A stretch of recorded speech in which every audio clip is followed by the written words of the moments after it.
Bonsoir à toutes et bienvenue dans cette nouvelle rencontre, un endroit où aller, où ce soir nous parlons la route de la Belgique, où je reçois Sophie Wouters. Bonsoir Sophie. Bonsoir, Nathalie. Alors je vais prévenir nos amis internautes, la liaison, il y a un peu de la friture sur la ligne, comme on dit ici en France. Donc ne vous inquiétez pas s'il y a des micro-coupures, mais voilà. Donc ce soir je vous reçois pour cette pépite qui s'appelle Célestine, qui est sortie aux éditions Hervé Chopin le 5 janvier. Attention parce que ça, il est petit, mais alors il est grand par la puissance. Mais avant qu'on rentre dans le vif du sujet, je vais rappeler à nos amis participants qui peuvent vous poser des questions par l'intermédiaire de l'onglet Converser et Frédéric viendra vous les poser à la fin de notre entretien. Sophie, vous êtes peintre, votre métier n'était pas du tout écrivain, vous l'êtes devenu, ceci le confirme. Est-ce que vous pouvez nous résumer pour qu'on se mette dans l'ambiance, comme ça ce sont vos mots, parce qu'il y a des choses qu'on ne peut pas dire, il faut le découvrir à la lecture réellement. Non, Dire quelques mots sur Célestine. tout à fait. Oui, en fait, c'est un drame d'abord. Et c'est l'histoire d'une orpheline, Célestine, qui est orpheline dès sa naissance. Et là, je pense que je ne spoilie pas du tout l'histoire, de dire qu'elle est née après, parce que c'est la première page du livre, après la naissance de ses parents, parce que en fait, ses parents, ça paraît bizarre, ils ont fait un accident. Et le vétérinaire passe par là et il fait en toute urgence une césarienne à la mère qui est décédée. Et donc Célestine naît comme ça le long de la départementale. Et dès la première page aussi, ou la deuxième, on sait qu'elle se retrouve 17 ans plus tard devant la cour d'assises des mineurs. Alors c'est absolument, mais c'est pas du tout un polar. C'est la vie de Célestine, avec quelques, pas flashback, parce que flashback, c'est enfin, quelques retours en arrière. Oh non, oui. Quand on va en avance, c'est quoi? C'est enfin, voilà, il y a quelques petits passages au tribunal, mais c'est surtout donc la vie de Célestine, et on ne sera qu'à la fin, il y a malgré tout une intrigue de savoir à la fin si elle est coupable ou pas du meurtre dont on l'accuse. Mais Célestine, j'ai envie de dire, n'est pas seulement là, elle est surtout là pour faire parler des autres, de la nature humaine. Voilà. C'est ce que, oui, c'est ce que je dirais. Oui, il ne faut pas en dire en trop. Alors oui, Non. elle est née après la mort de ses parents. Donc voilà, effectivement. Donc ça, c'est l'amorce. C'est une phrase, c'est une amorce de Oui. livre qui choque. Et on part, effectivement, donc on repart dans les années 60 dans un village français. Pourquoi, vous qui êtes belge, vous avez voulu choisir la France comme lieu de ce roman?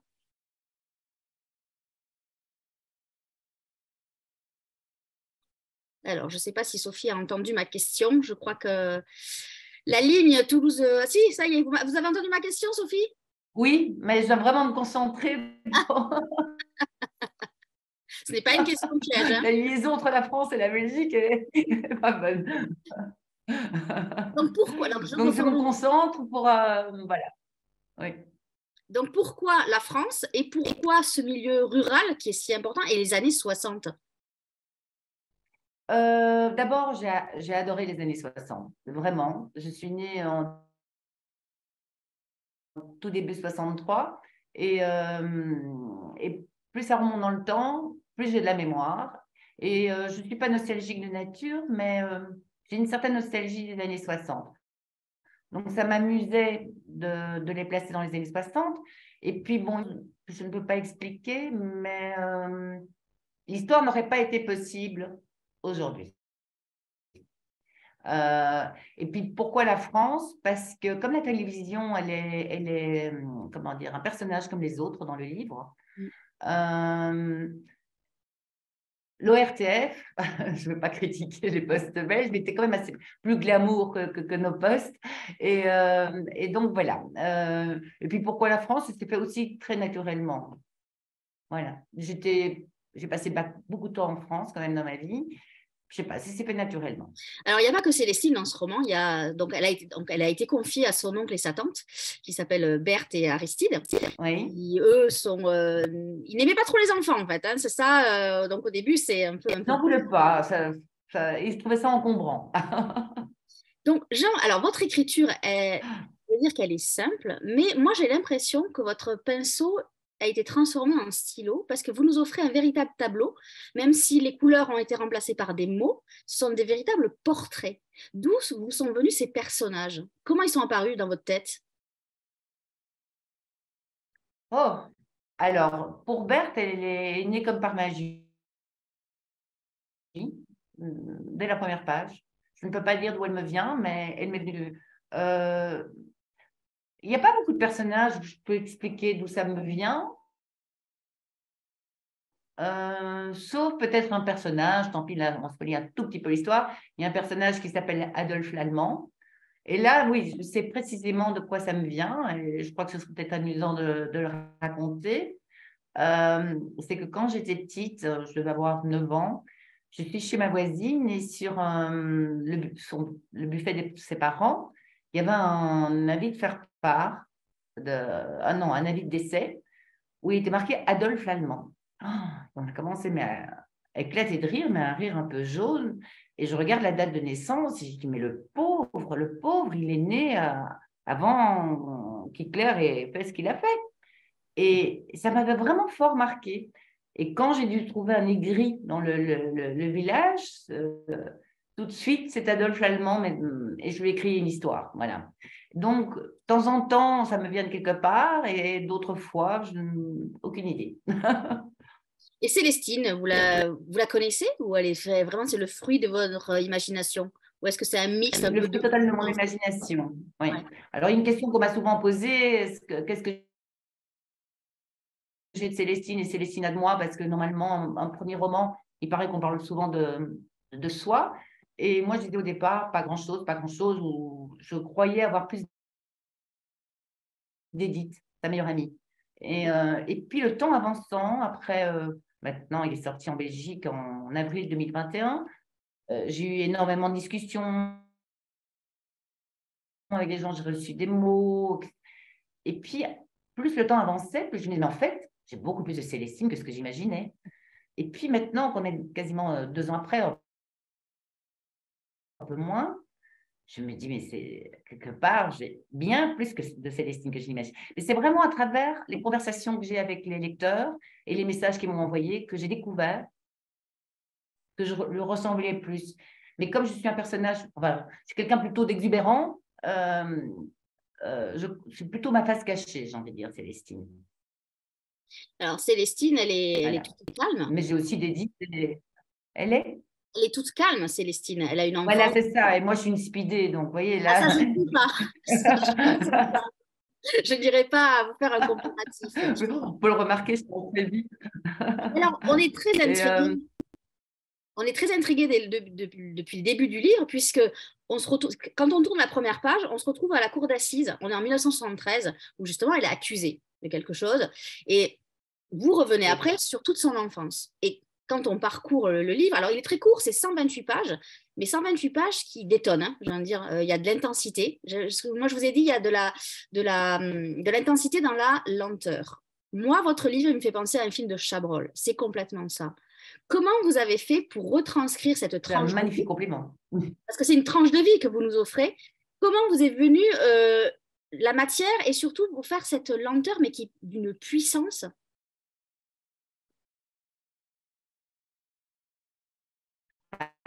Mais c'est marrant, il y en a qui disent lent, il y en a qui disent rythmé. Il y en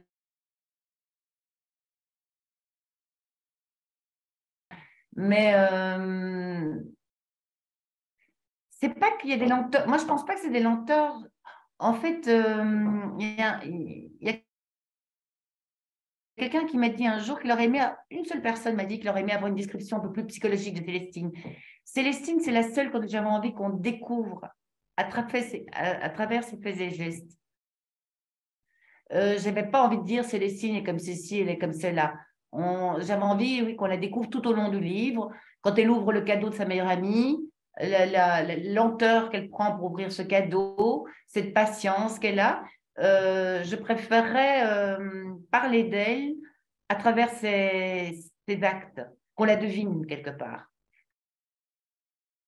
Comme c'est quelqu'un de mystérieux en plus, de pudique. J'avais envie de parler d'elle comme ça. Tandis qu'Edith, sa meilleure amie, j'en fais une description, d'autres, j'en fais une description.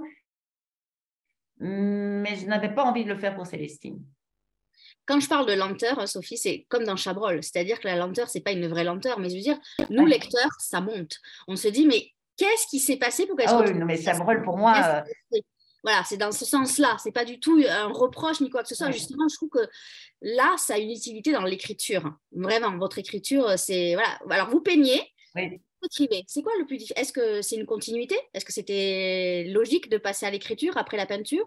Ou c'est un vrai Mais, désir qui vous mais en fait, il y a, il y a beaucoup d'écrivains qui disent depuis que je suis petit ou petite, je ne peux pas me passer d'écrire, c'est vital, sans ça, c'est un moyen de survie. Moi, pas du tout. Tout ce que je demande dans la vie, c'est de créer. Donc, alors, c'est créer des tableaux. J'adore les mots. Oui, vraiment, j'adore les mots. Donc, moi, je crée aussi bien des tableaux que là, je me suis mise à écrire, que je crée les meubles chez moi, je transforme mes vêtements. Mon grand bonheur dans la vie, c'est de créer. Voilà. Mais il est vrai que je n'ai jamais connu un bonheur aussi grand que dans l'écriture de Célestine. Je me sentais sereine, je me sentais portée, je me sentais bien. Enfin, vraiment, oui, c'est mon plus grand bonheur, c'était l'écriture de Célestine. J'ai toujours adoré faire mes tableaux et avec passion. Mais les tableaux, c'est du désordre, c'est des pinceaux, c'est des papiers.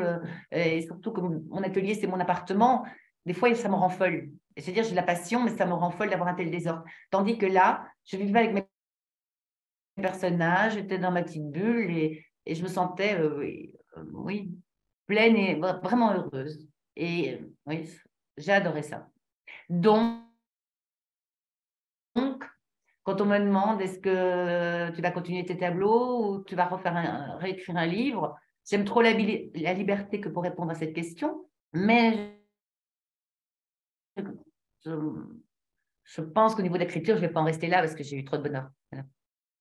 Qu'est-ce qui vous fascine dans l'âme humaine? Parce qu'il est question de ça aussi, l'âme humaine. Oui, l'âme humaine, et bon, là où j'ai eu beaucoup de plaisir pour Célestine, c'est qu'on parle souvent des gens noirs ou blancs. Moi, je ne les vois pas comme ça, à part quelques-uns. Évidemment qu'il y a des personnages très blancs et d'autres très noirs. Je prends un exemple, Sœur Emmanuelle est plutôt blanche que noire, un Hitler est plutôt noir, hein, même très noir. Mais je pense que la majorité des habitants de cette terre, on est là tous avec nos faiblesses. Ça m'a beaucoup, j'ai beaucoup aimé parler, je n'ai pas envie de dire la couleur grise, mais enfin oui, des variantes de couleurs qui peut y avoir dans un être humain. Et, euh, et donc, à part peut-être deux qui sont plus purs que d'autres dans mon livre Célestine, dont Célestine, et deux personnages qui sont plutôt très sombres, j'ai adoré parler de ce côté, allez, on va l'appeler gris, de, euh, de l'être humain. Ouais. Alors, il y a aussi beaucoup d'humour dans Célestine. Même si c'est un drame, il y a de l'humour. Et moi, il y a quelque chose qui m'a beaucoup fait rire, c'est que Célestine, dans sa table de nuit, avant, elle avait la photo de ses parents, qu'elle a jamais connue finalement, mais elle l'a remplacée par la photo de Georges Non? Pompidou. Alors ça, c'est quand même un truc que j'ai jamais lu et je Oui. connais personne, personne qui a la photo de Pompidou dans sa table de nuit. Pourquoi ce passage-là? Alors, je dis toujours que ce livre n'est absolument pas autobiographique, pas du tout, à part deux, trois petites choses. Et Pompidou, là, c'est moi. C'est que comme je n'ai connu aucun de mes grands-parents, il y en a trois qui sont morts pendant que ma mère m'attendait, jusque ma grand-mère le jour de ma naissance, euh, j'ai toujours été terriblement triste de n'avoir connu aucun grand-parent. Mais vraiment, ça a été pour moi un drame très longtemps. Et quand j'étais petite, genre 6-7 ans, j'adorais Pompidou. Et bon, à 7 ans, on ne regarde pas le journal télévisé. Et là, quand Pompidou était au journal télévisé, je m'arrêtais et je restais là pendant 5 minutes à le regarder, qui télévisait. Et donc, j'ai eu envie de le mettre, parce que je trouvais que ça correspondait bien à Célestine aussi. Voilà. Il y a Et, d'autres. et alors, il y a encore il y a encore une autre chose autobiographique dedans. Je crois qu'on ne spoilie pas trop le livre de le lire. C'est qu'à un moment donné, il y a Célestine qui regarde le passe-muraille avec Bourvil à la télévision et qui traverse donc les murs. Et après le film, elle monte dans sa chambre où les murs sont tapissés, comme dans les années 60, et, et qui essaye de passer à travers les murs tapissés de sa chambre. Et mon petit frère et moi, qui avaient juste un an de moins, quand on a vu le film, du fait que ma mère n'a pas eu notre garde et qu'on était quand même terriblement triste, ça a été aussi quelque chose de très triste dans notre vie. Après le film, mon petit frère et moi, on a été contre les murs tapissés du salon et on a essayé de passer à travers les murs. Et ça aussi, j'avais envie de le placer. Voilà. Parce que, de nouveau, ça correspondait bien à Célestine, qui n'avait pas connu ses parents et elle avait envie de fuir un peu le village. Donc, et ça m'a amusé voilà, de placer 2-3 anecdotes comme celle-là. Il y a d'autres références. Il y a la référence de Ma sorcière bien-aimée. Alors, est-ce que vous étiez fan de Ma sorcière bien-aimée? Complètement fan. Complètement fan. On n'avait pas de télévision, mais il y avait un photographe qui habitait en face de chez nous et tous les soirs, on allait voir Ma sorcière bien-aimée chez lui. Donc, Il y a aussi ouais. la référence du film Le Bossu avec Jean Marais, avec cette citation si Lagardère me vient, c'est Oui, quoi? mais ça, je n'ai pas été fan. C'était plutôt mon frère aîné qui était complètement fan du Bossu. Mais par contre, la phrase du Bossu correspondait bien à ce que je voulais dire à ce moment-là. Mais puis tout à coup, cette référence m'est revenue. Voilà. Donc, si tu ne viens pas à Lagardère, Lagardère ira à toi. Oui. Donc, oui, ça, moi aussi, c'est mon enfance, le Bossu. Tout à fait. Pas du tout vous, mais c'est mon enfance aussi, le Bossu, Jean Marais, tout ça. Donc, Ouais. il y a aussi, donc, moi, je voudrais qu'on revienne sur l'oncle et la tante, donc, parce que Berthe, c'est une Oui. vraie maîtresse femme, elle mène tout ça à la baguette. Alors, son mari, lui, on a l'impression que c'est un rêveur. Il a 3 passions dans la vie, c'est ses chants, sa collection de papillons et son âne Gaspard. Alors, on se dit que là, on va avoir un truc bucolique, ça va être sympa, mais en fait, Berthe, elle te mène tout ça à la baguette. Berthe, c'est un sacré personnage aussi. Oui. Oui, c'est même pas un doux rêveur. Je dirais que c'est plutôt un primaire. Oui, oui. Oui. Vous êtes méchante. Oui, mais oui, voilà. Mais c'est vrai que Berthe, oui, c'est vraiment une maîtresse femme, ça c'est clair. Ouais, Dans les personnages secondaires aussi, il y a ouais, l'avocat de Célestine, Maître Baldaquin. D'où vient ce nom de Maître ouais. Baldaquin? Je sais pas. Comme ça. Parce que ça ne Je fait sais pas très pas. sérieux. Hmm. Ça fait pas très sérieux comme. Mais j'aime les mots. Voilà, mais j'aime les mots. Donc, l'avocat qui s'appelle Maître Baldaquin, je sais pas, c'est venu spontanément. Mais j'adore les jeux de mots aussi, donc Mm. ça doit être ça. Voilà. Et donc vers la fin, il y a d'autres personnages qui vont arriver, puisqu'il y a des Parisiens qui vont venir s'installer à côté de la maison de Berthe et d'Aristide. Donc c'est Hippolyte et Ouais. comment elle s'appelle c'est Dora. Dora et Hippolyte, et ils ont 3 Dora. enfants. Voilà. Donc, il y a Capucine, il y a Églantine et il y a Adrien. Donc, Adrien et Célestine vont se rapprocher.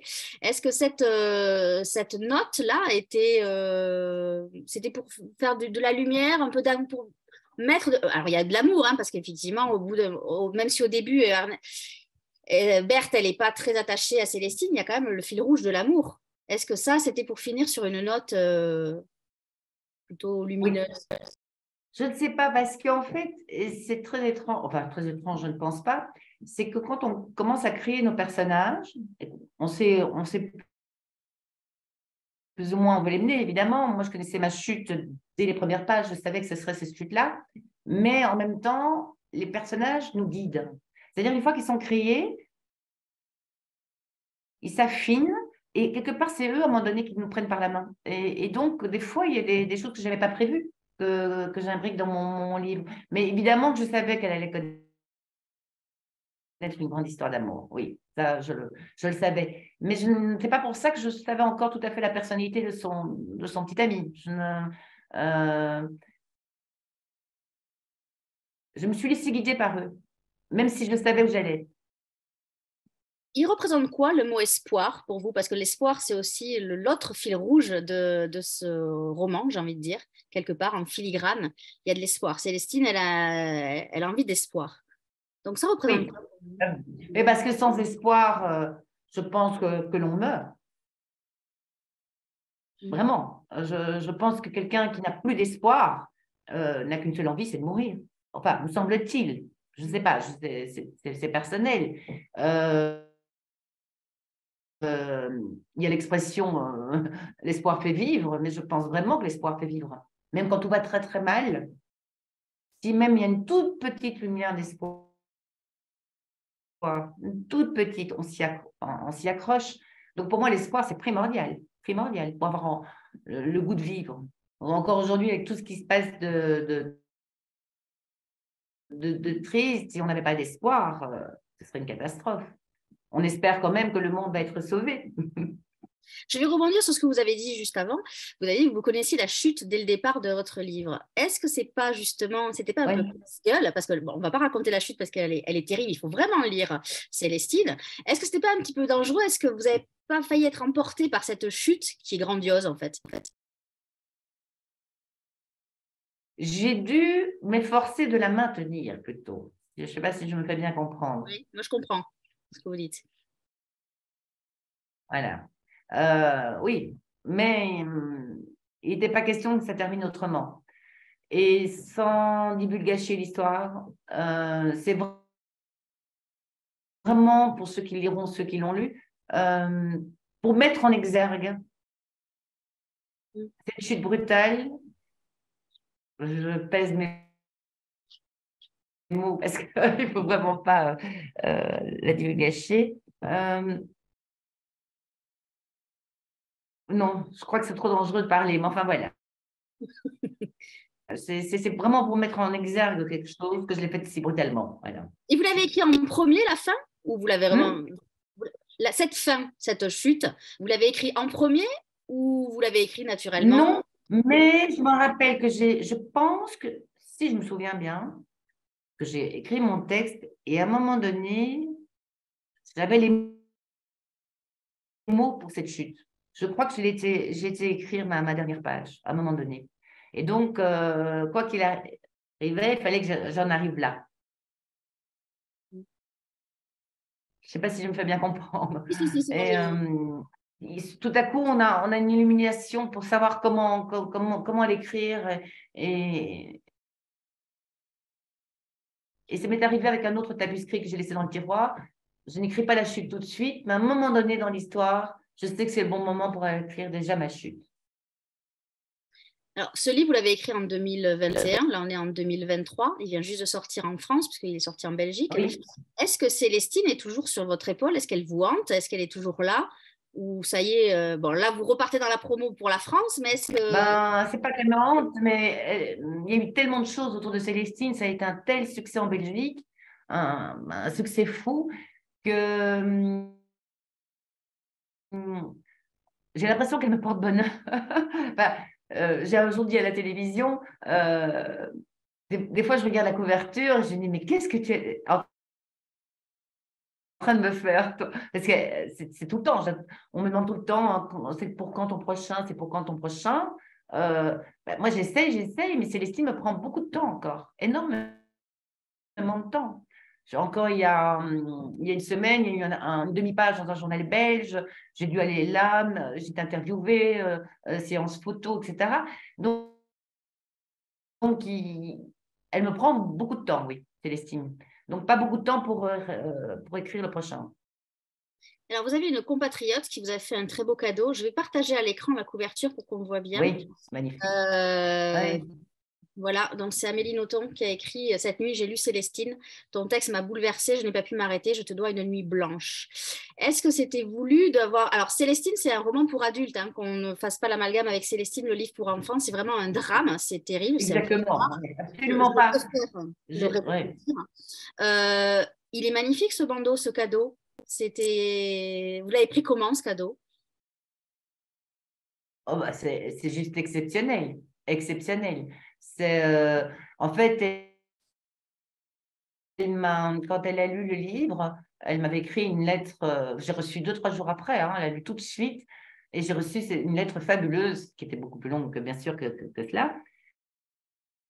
Et puis, avant sa parution en Belgique, elle m'a dit qu'elle m'autorisait à utiliser sa lettre comme je le voulais pour le livre, pour la 4e couverture ou le bandeau. Et donc, je pouvais choisir ce que je voulais dans sa lettre. Évidemment, c'était sa première phrase qui était la plus percutante. Et moi, je n'en revenais pas, évidemment. C'est un cadeau exceptionnel, exceptionnel. Je suis éternellement reconnaissante. Est-ce que c'est vous qui avez fait le dessin? Alors, ce sont des arbres, c'est quoi? C'est vous qui avez fait le dessin du bandeau ou pas? C'est une peinture, c'est de l'acrylique sur papier japonais. Et donc, c'est une reproduction d'une partie, enfin, disons qu'il y avait plus de blanc et de noir, mais c'est une partie du tableau, oui. Qui s'appelait Le Hameau de Célestine. Voilà. Parfait. Mais Et elle a je l'ai raison. fait après le livre. En fait, ce livre, quand on ouvre la première page, on prend tellement, pas une claque, un coup de poing, qu'on a envie de savoir. Donc, c'est pas un livre qu'on laisse et qu'on va reprendre après. On le lit d'une traite. Elle a raison, Amélie. Elle a passé une nuit blanche. Moi, je vous ai consacré 2 heures. Ouais, moins d'une nuit. Hein. J'étais dedans, mais on peut pas décrocher, en fait. Parce qu'on est happé par ce truc et on a envie de savoir. Donc, ça, c'est quand même une réussite. C'est-à-dire qu'on ne peut pas le lâcher. On a l'impression que vous nous avez pris en otage. Voilà, vous avez pris notre cerveau en otage et on lit, on lit, on lit.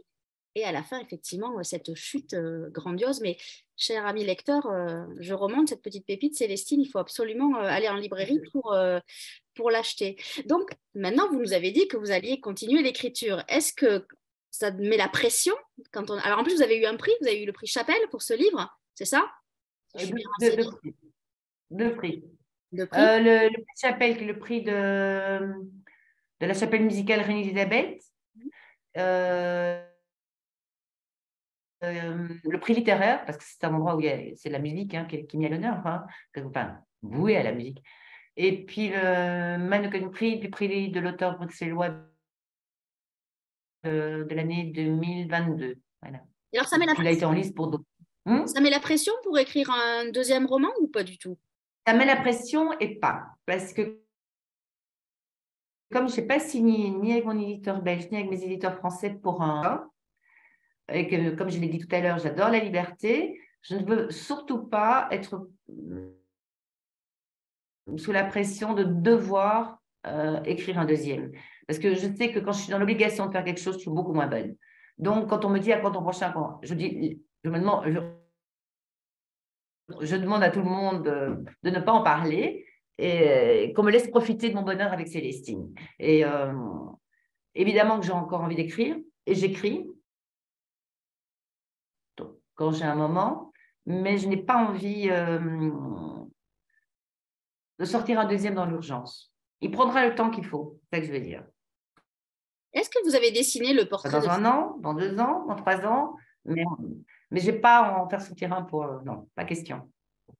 Vous qui aimez le peindre, est-ce que vous avez peint le portrait de Célestine ou pas du tout?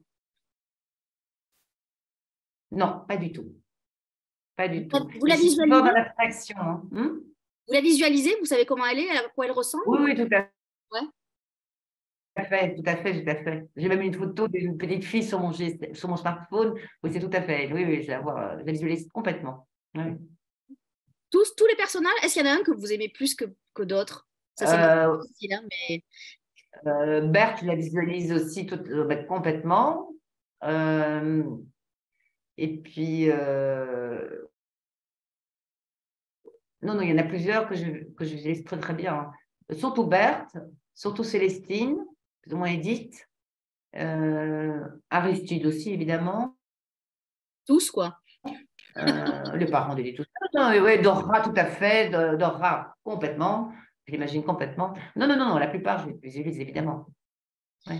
Moi, j'ai envie de dire qu'aussi le village, alors, il n'a pas de mémoire, il n'a pas de nom, ce village. Non, non. C'est- c'est- Il y a une Française un jour qui a fait une chronique, enfin, c'est une chroniqueuse belge, mais qui est française, et qui l'avait appelé dans sa chronique, le village, comment on appelle en France, quand un village, on ne connaît pas le nom du village, Trifouilly-les-Oies, je crois. Ah oui. Mm. D'accord. Moi, j'ai Elle envie de avait dire, appelé comme ça, pour dire j'ai je suis envie dans de dire l'endroit. Voilà. que ce village, c'est un véritable personnage aussi, parce qu'il s'y passe plein de choses dans ce Oui, village. tout à fait. Comme la télévision aussi est un personnage. Ah oui, parce que c'est Denise Fabre, vous parlez de Denise Fabre, hein, c'est ça, hein, la speakerine. Oui, oui. Parce que moi, j'ai connu les speakerines, même si je ne suis pas très vieille, mais c'est vrai que ça manque, ça, hein. C'était génial. Denise Fabre, c'était vraiment la speakerine de cette époque. Et là, c'était ses tout débuts dans mon livre. Hein. Ouais. Vous avez fait beaucoup de corrections quand on vous a demandé de couper des... Excusez-moi, je sens l'oreille parce que j'ai des coupures. Oui, Oui. oui. Alors, je vais répéter. Est-ce que quand vous avez rendu votre premier jet de votre texte, il était beaucoup plus long ou il était court comme il l'est là où on vous a fait couper des passages? Pareil, pareil, on m'a rien fait couper, rien, rien, rien, rien, rien. Donc, j'ai envie de dire, il est resté tel quel. Évidemment, après ça, il y a une histoire je n'avais pas vu une certaine répétition, ou de temps en temps une virgule, mais non, non, non, ils ne m'ont rien fait changer, rien du tout. Et même quand le correcteur est passé par là, et que des choses où je n'étais pas du tout d'accord, mon éditeur belge m'a toujours dit, Sophie, surtout respecte-toi. Que pour dire, tu le fais comme tu le sens. Le correcteur n'est là que pour ouvrir des portes. Mais surtout respecte-toi. Et je trouve ça génial. Tu me dis ça. Génial. Parce que je sais que Célestine a un ton, on me l'a encore dit ce midi, un petit peu beaucoup de livres et je n'avais pas envie. Donc, j'ai eu cette grande chance, vraiment grande chance que mon éditeur,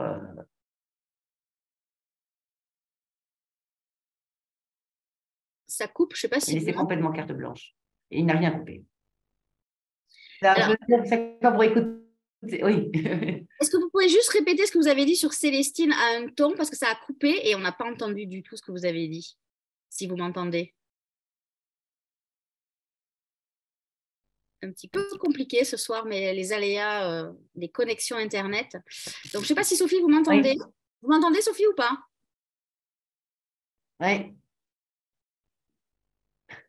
Oui, là, oui. Là, oui.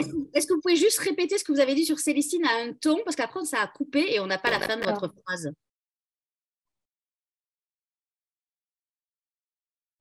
Par rapport à Célestine, le répéter quoi, pardon, mais j'entends Ce que vous avez dit, parce qu'on a été coupé, donc rien du tout. on a été coupé, on n'a pas entendu ce que vous disiez sur Célestine là il y a 2 minutes. Oui, quoi à propos de Célestine? Parce que j'ai dit tellement de Célestine choses sur Célestine que. elle a un ton particulier, elle a un ton particulier, mais on n'a pas eu après la suite. Ah oui, au niveau d'écriture, oui, oui. Et je n'avais pas envie qu'on vienne me le banaliser. Et là, j'ai dit, j'ai une grande chance, c'est que mon éditeur m'a dit surtout, tu te respectes. Donc, et, et, et ça a été génial, ça. Génial. Et je pense que s'il a un certain succès aussi, c'est qu'il y a ce ton. Euh, Comme par exemple, quelqu'un m'a dit à un moment donné, ça se fait comme ça de parler au lecteur. Et si à un moment donné, j'éprouve le besoin de parler au lecteur, je le fais. Je ne le fais pas tout le temps, je le fais que 2, 3 fois. Et chaque fois que j'essayais d'enlever ce passage où je parlais au lecteur, ça ne fonctionnait plus. Donc, c'est arrivé que 2, 3 fois, hein, je pense.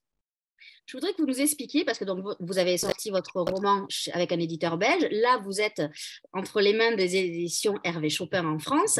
Comment ça se passe? Est-ce Oui. qu'il y a un retravail ou on prend le texte tel quel, on change des choses, on change... Bon, alors, évidemment, le bandeau a été rajouté. Alors, il y a eu des adaptations, tout à fait. Déjà, par exemple, à la première page, un mot. C'est quelqu'un qui m'y a aidé.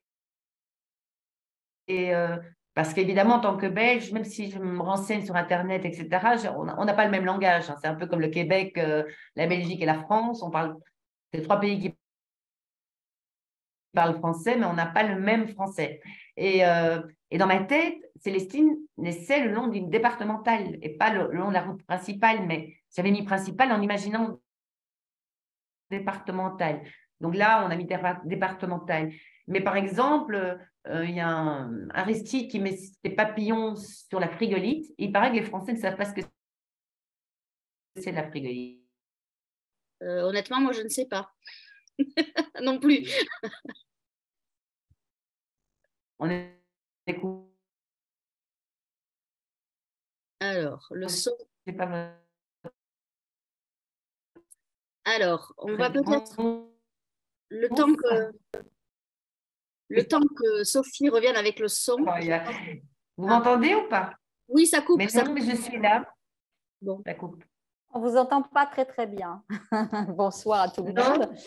Par contre, j'aimerais bien qu'on entende le son de votre livre. Alors, je vais ouvrir n'importe où en essayant de savoir que le hasard va nous favoriser. En espérant que ça ne divulgue pas un truc. Hein. Attention. Hein.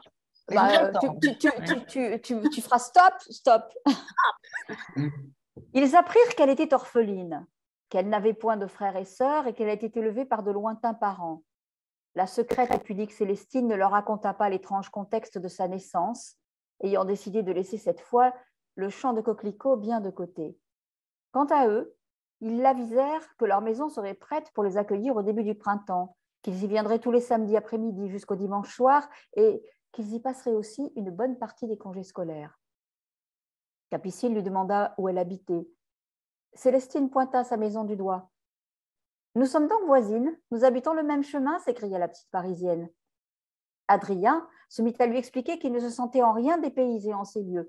Il lui décrivit leur quartier en lui parlant des centaines d'arbres qui s'y trouvaient et des nombreux jardins dont ils étaient entourés. Mais que venaient-ils donc faire dans leur bled si sa campagne était à la portée de leur immeuble et que la végétation y semblait si variée, se demanda Célestine.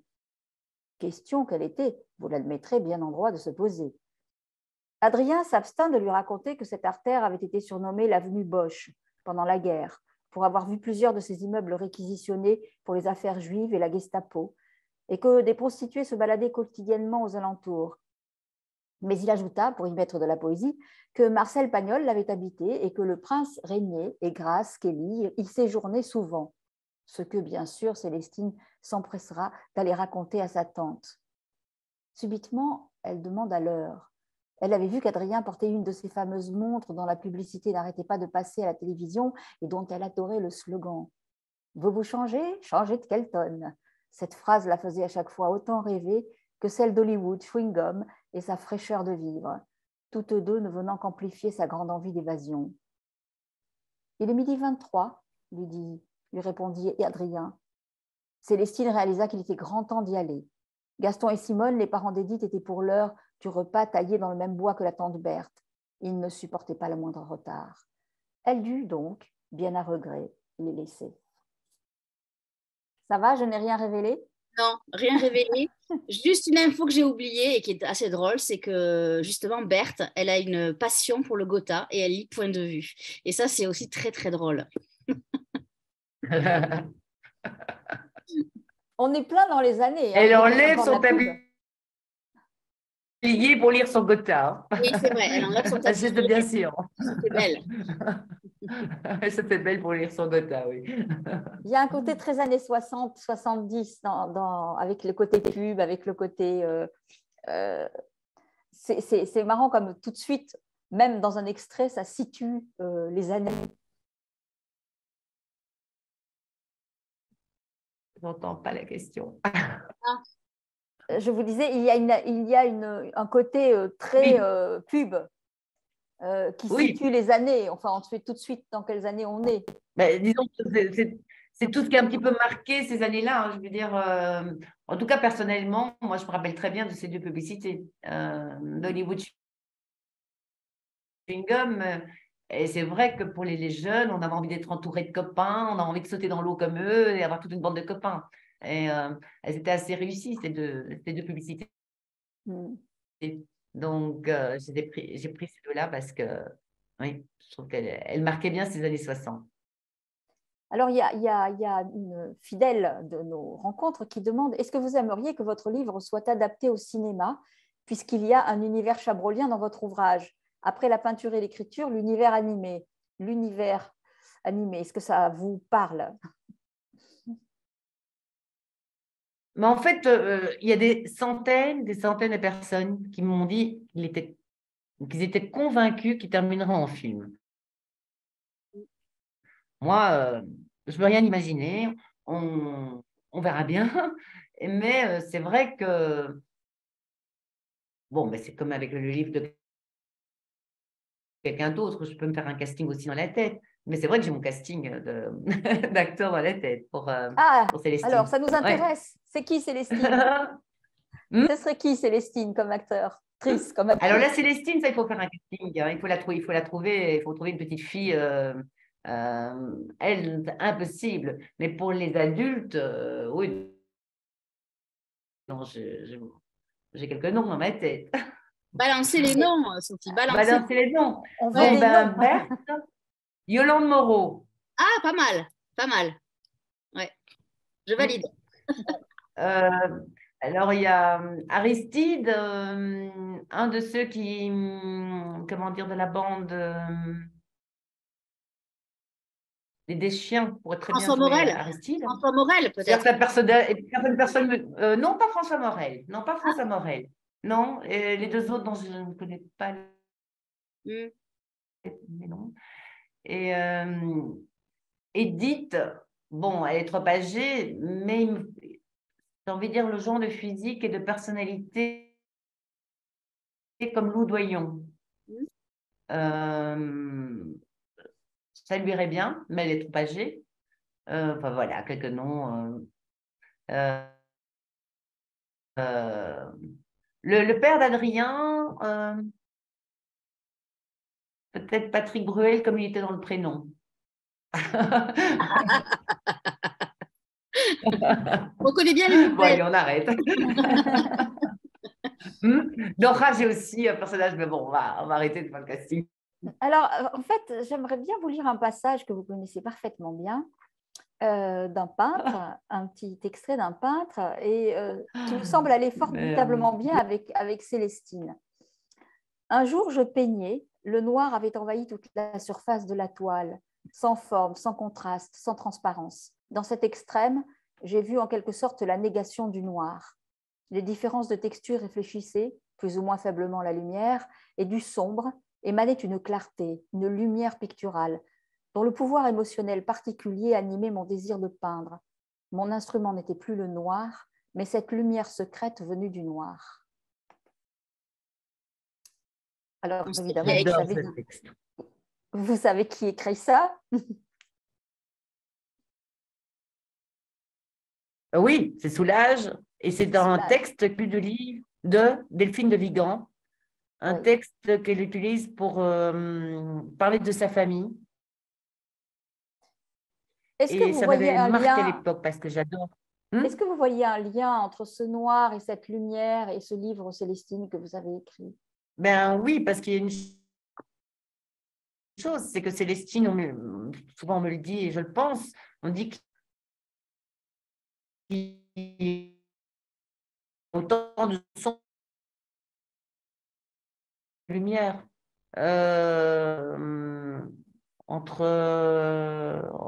entre ce texte et Célestine. Et je trouvais ça merveilleux aussi que Delphine de Vigan, dans Rien ne s'opposait la nuit, il l'avait mis au début de son livre. Et pour parler de sa famille, j'ai trouvé ça génial. Génial. Et j'ai envie de dire que ma famille, c'est ça aussi. Donc, ça m'a fort touché, ce texte. Et puis, je travaille beaucoup le noir dans mes tableaux, énormément. Je m'habille rarement en noir, très rarement, mais j'adore travailler le noir. Donc, vous avez beaucoup travaillé le noir dans je vois un lien avec aussi. Célestine, évidemment. Oui.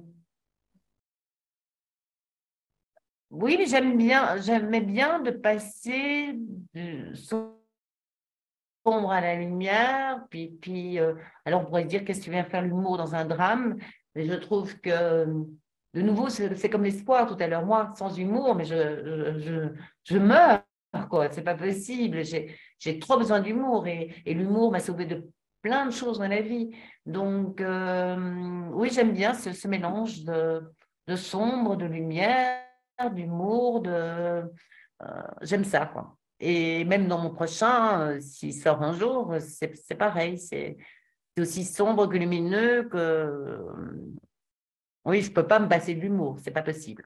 Impossible. Alors, Caroline dit, alors on sait que vous peignez, on sait que vous écrivez, que vous aimez créer, mais est-ce que vous avez pratiqué un autre métier? Qu'est-ce que vous avez fait? Quel est votre parcours?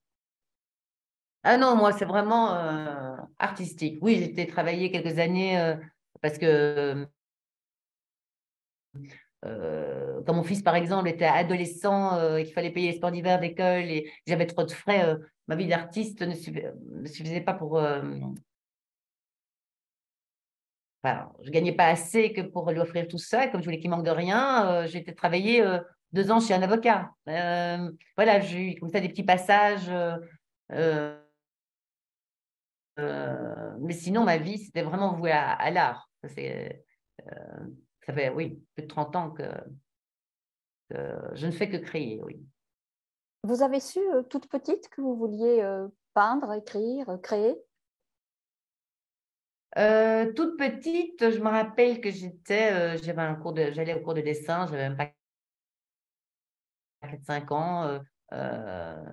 Oui, j'adorais, par exemple, dessiner. Et je me rappelle que, pour faire référence à Célestine, où il y a le premier homme qui marche sur la Lune, quand j'étais en première primaire, je ne sais pas comment on dit en France, on dit première primaire? À 6 ans, on est… Au CP. Enfin, nous, on dit en première primaire ici.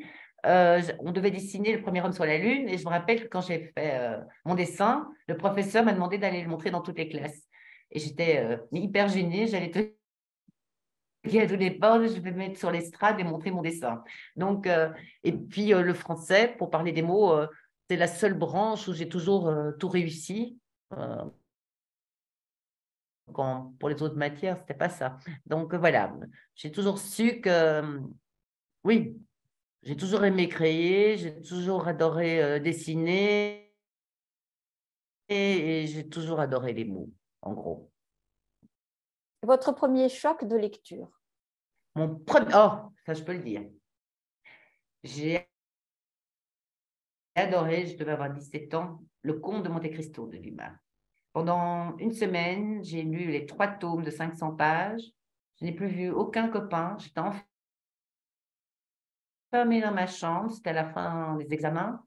Et j'éteignais ma lumière. Je fermais le livre que quand mes yeux tombaient.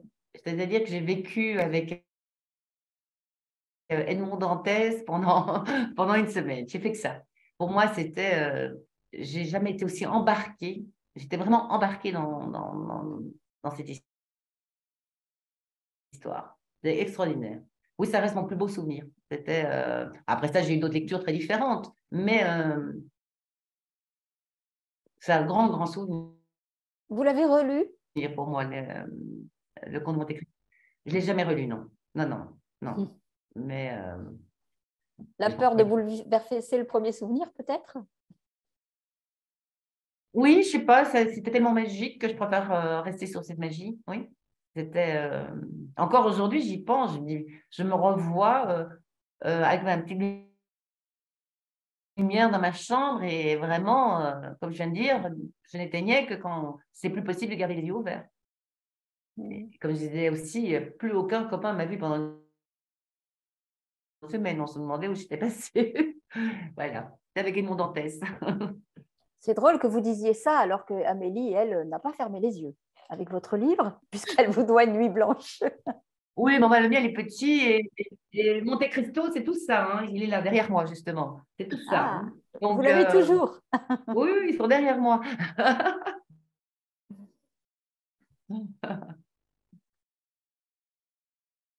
Il y a une question de Pierre qui voudrait savoir si vous lisez de la littérature anglaise, indienne. Indienne, non.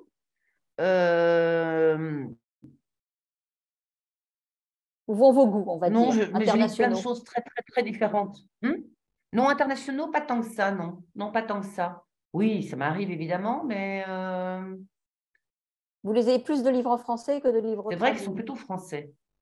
Livre traduit, oui, j'adore Stéphane Zweig, évidemment. Quelle Oui, femme n'aime pas un de mes Stéphane Zweig? préférés. Quelle femme n'aime pas Stéphane Zweig? Ah oui, non, voilà, pour moi, ça c'est vraiment pour. Oui, j'adore. Non, non, vous me dites ça, puis c'est vrai, je pense, j'ai aussi lu Irène Jemielowski, quand même pas mal, beaucoup d'elle aussi. Euh, je réfléchis, parce que je sais pas, j'ai tellement lu que je ne réalise pas. Mais c'est vrai que la plupart du temps, ils sont quand même français, quand même, je pense, je crois. Mais Stéphane Zweig, pour moi, oui, non, c'est un de mes préférés. C'est pas mon préféré. Et quand vous écrivez, vous voyez les paysages? Vous voyez en couleur ou vous êtes Les quoi, simplement là? dans les mots? Vous voyez les paysages, les scènes, Le paysage autour du village de Célestine. par exemple? Oui, je le vois. En tout cas, je vois son chemin et je vois le style de village. Oui, il y a beaucoup de choses que je visualise. Leur grand place. Vous n'avez pas une grande place, donc on a trois. Voilà, encore tout à l'heure, on posait la question, qu'est-ce que j'ai changé pour la France? C'est que j'avais mis grand place. Et en fait, mon éditrice en France m'a dit, ça n'existe pas en France. Parce que nous, on a la Grand Place à Bruxelles, et puis donc, je lui ai donné un nom. Voilà. Je Mais ne sais même pas si j'ai mis sur bah la oui, ça place, existe, la place de la Concorde. tout simplement. Dans chaque Oui, ville, il y ben a voilà, place, mais avec un nom. Voilà. oui. Oui. Mais c'est des petites choses où ça diffère entre la Belgique et la France. Et je n'y ai pas pensé au moment d'écrire, j'avoue. Donc, on a relevé quelques petites choses comme ça. Ce qu'on crois qu'il y appelle la avait eu. Plaza de Armas dans tous les endroits sud-américains. Nathalie, je n'ai plus de questions et donc on peut passer au conseil lecture, à Ouais. moins que tu aies une question. Non, non, non, moi je pense que tout a été dit, puis surtout il ne faut pas divulguer. Donc moi je voudrais que Sophie, vous nous donniez un conseil de lecture. Oui. Un conseil de lecture, moi, un des livres aussi que j'ai adoré, qui est encore plus petit que Célestine, je pense. Oui, encore plus petit, avec une chute, et qui est aussi d'un artiste peintre, qui a écrit très peu de livres, je pense qu'il en a écrit 2, si je ne me trompe pas. C'est L'ami retrouvé de Fred Ullmann. Je trouve, je l'ai lu il y a plus de 30 ans, je crois qu'il est sorti en 1971 ou 72, oh, en France on dit 71, 72. Et pour moi, c'est un petit bijou. Surtout, en fait, non, c'est un très beau livre. Et sa dernière page, pour moi, sa dernière page fait que ça devient un livre génial. Et même, j'ai envie de dire, je pense que, bon, il y a très longtemps, sa dernière ligne, sa dernière phrase, oui. Vous avez Flo qui nous dit « Merci pour cet échange, j'ai adoré ce livre, l'ami retrouvé sublime ». Donc, voilà. Ça fait plaisir. Donc vous avez un goût particulier pour les fins des livres, puisque votre chute est très bien faite. Ah, moi, j'adore. Vous avez une attention particulière pour la fin des autres aussi ou pas? Pardon, je n'ai pas compris. Est-ce que vous avez une attention particulière sur la fin des livres de vos confrères et de vos consoeurs? Ah oui, mais moi, j'adore. Bon, je ne dis pas que je dirais ça de tous les livres que j'ai aimés, mais il y a quelques livres, comme celui que je viens de citer. Il y a aussi La petite fille de Monsieur Lynn de Claudel, que je trouve un très joli livre. Et on en arrive à la chute. Et comme pour L'ami de retrouvé de Fred Ullmann, ça devient extraordinaire. La dernière page rend le livre extraordinaire. Eh bien, là aussi, la dernière page, les dernières pages, on va dire, rendent ce petit livre qui fait 128 pages, mais qui a tout d'un grand, extraordinaire. Donc, allez en librairie, allez acheter Célestine, c'est aux éditions Hervé Chopin qu'on salue et qu'on remercie pour avoir fait découvrir Sophie Wouters. Donc, allez lire Sophie et on espère vous retrouver dans quelques temps en librairie, mais sans aucune pression. On espère voir aussi vos tableaux, parce qu'on ne les connaît pas, non. Donc voilà, un grand merci Sophie d'avoir été avec nous ce soir. Bonne continuation. Un grand merci à vous en tout cas. Et nous, on se retrouvera donc le 7 février avec Caroline Merci. Bertrand, qui a sorti un livre qui s'appelle Tempête et brouillard, qui est sorti aux éditions de La Martinière. Bonne soirée, Sophie. Merci beaucoup. Et à bientôt, j'espère. Bonne soirée, Nathalie.